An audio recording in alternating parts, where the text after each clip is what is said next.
Buenas tardes, queridos amigos, bienvenidos a Vladimir a la Una.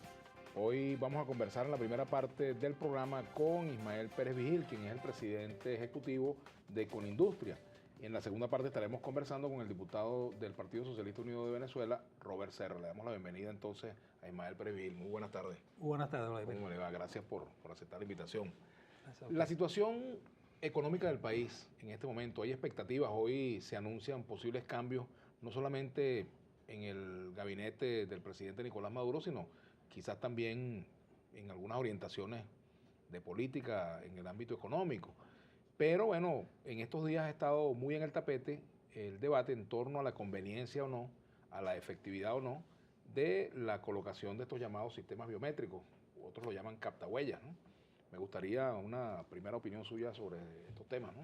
Sí, cómo no. Bueno, sí, en efecto, hoy esperamos que finalmente el presidente, después de 2 meses que había anunciado que se iba a producir una serie de anuncios de carácter económico que iban a sacudir al país y que han llamado sacudón, finalmente haga esos anuncios, aun cuando según algunos rumores y según algunas noticias, parece que solamente serán algunas cosas parciales. Pero esperamos que de todas maneras que se hagan anuncios y que esos anuncios vayan en bien del país. Con respecto a la segunda pregunta o al segundo Antes de tema. entrar ahí, ¿cuáles son unos anuncios en bien del país desde la óptica de Conindustria? ¿Cuáles serían esos anuncios para bien del país? Desde la óptica de Conindustria, unos anuncios para el bien del país sería que el presidente removiera completamente su gabinete económico y pusiera nuevos ministros al frente del gabinete, porque simplemente moviendo algunos de un lugar para otro, pues no remediaríamos nada, porque estos ministros, digamos, de alguna manera, son en buena parte o en buena medida responsables de la crisis que tenemos. Entonces esa sería una primera medida que yo creo que es importante para el país. Una segunda medida que el presidente anunciaría sería eliminar todos los controles y todas las restricciones que han puesto a la industria y a la economía, sobre todo las restricciones y controles de precios, para que la economía realmente pueda avanzar y expandirse.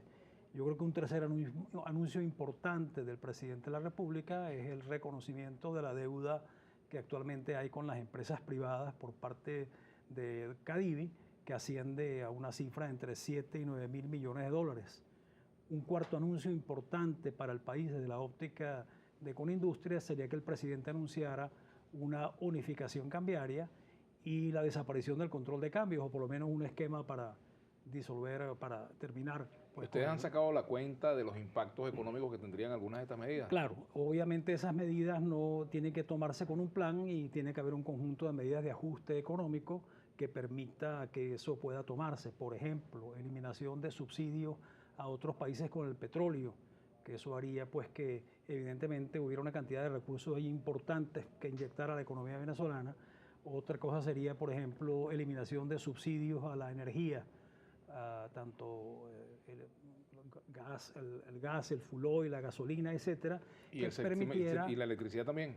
Bueno, la electricidad ya han venido haciendo unos aumentos, ¿no? De una manera algo no directa, sino a través de incrementos que ha llegado a la gente sin ningún tipo de anuncio.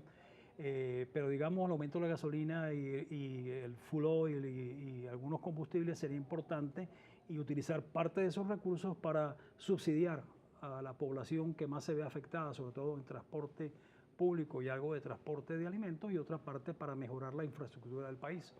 Eso serían pues algunas medidas, y habría un conjunto de medidas financieras y económicas de otro tipo que serían para atenuar estos impactos, ¿no? Usted iba a referirse también al tema del sistema biométrico. Sí, en efecto. Llamado captahuella también por otros. Exacto. El sistema biométrico, la captahuella, la posición de Conindustria siempre ha sido que todo sistema que introduzca prohibiciones, que introduzca restricciones, es negativo para la economía.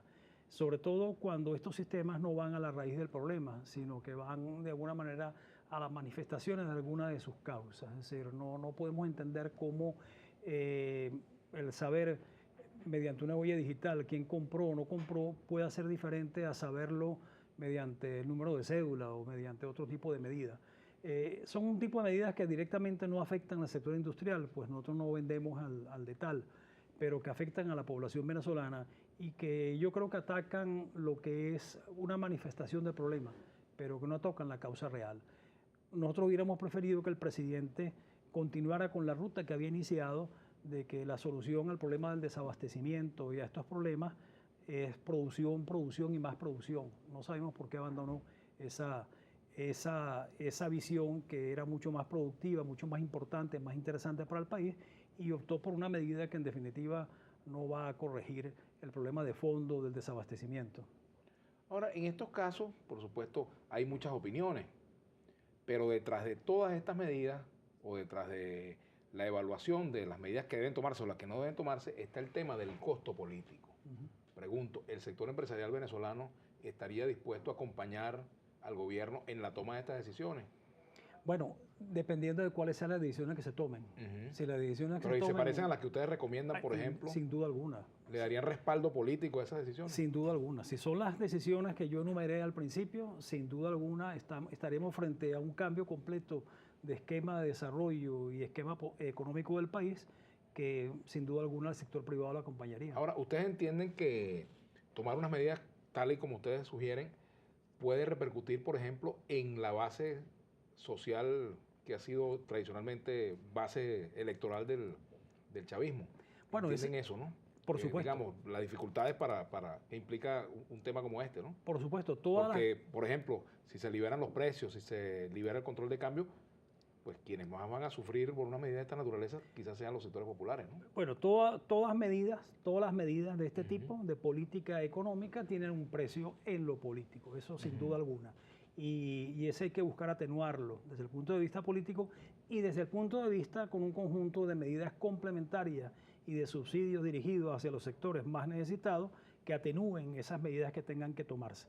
Pero si no se toman esas medidas, vamos a seguir arrastrando el problema, vamos a seguir corriendo la arruga y no vamos a enfrentar de una vez por todas un esquema diferente de desarrollo del país, que creo que es lo que estamos necesitando.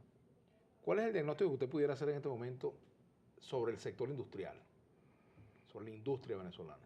Bueno, la industria venezolana ha venido sufriendo desde hace 15 años toda una serie de medidas que han repercutido en una desmejora importante.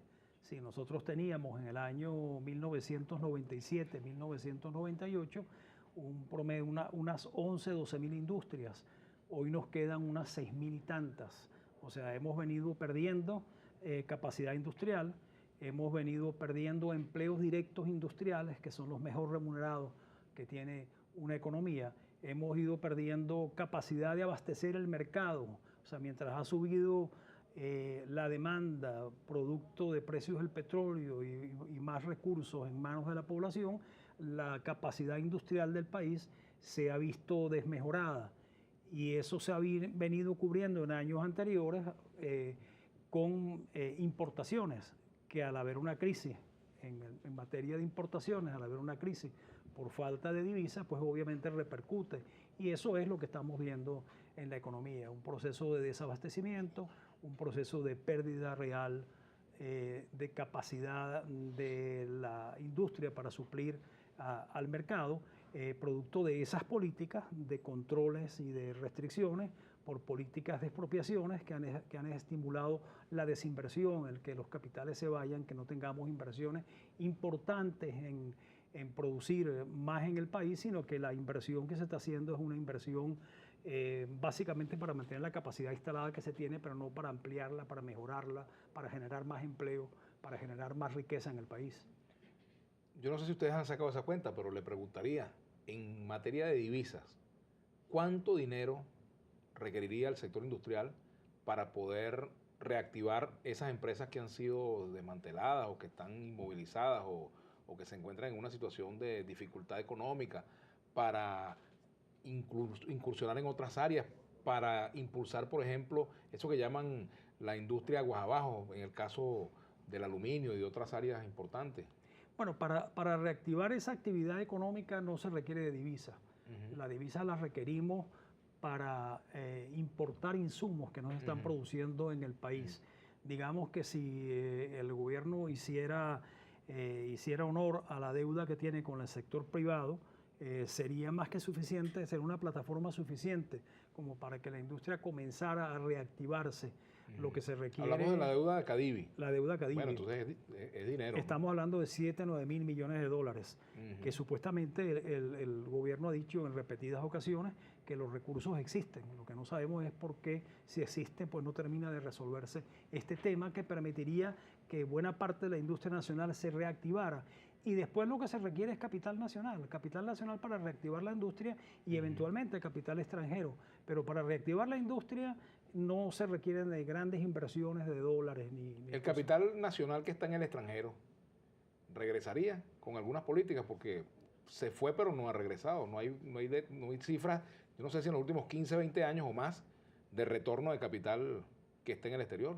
Sí, bueno, por supuesto, si el capital encuentra que hay condiciones suficientes para invertir no solamente el capital que puedan tener los venezolanos en el exterior, sino también el capital de muchas empresas multinacionales estarían dispuestas a invertir en Venezuela. Y suponemos también que mucho del capital que el gobierno tenga en el exterior también vendría a fortalecer la economía nacional. En general, los voceros del sector empresarial y los voceros de la oposición hablan con mucha frecuencia, describen y cuestionan los pecados del gobierno en materia económica. Me gustaría hablar, al retorno de la pausa con usted, sobre los pecados del gobierno en materia económica y también los pecados del sector industrial. ¿Cómo no? Vamos a hacer una pausa y ya venimos con Ismael Pérez Vigil, quien es el presidente ejecutivo de Conindustria.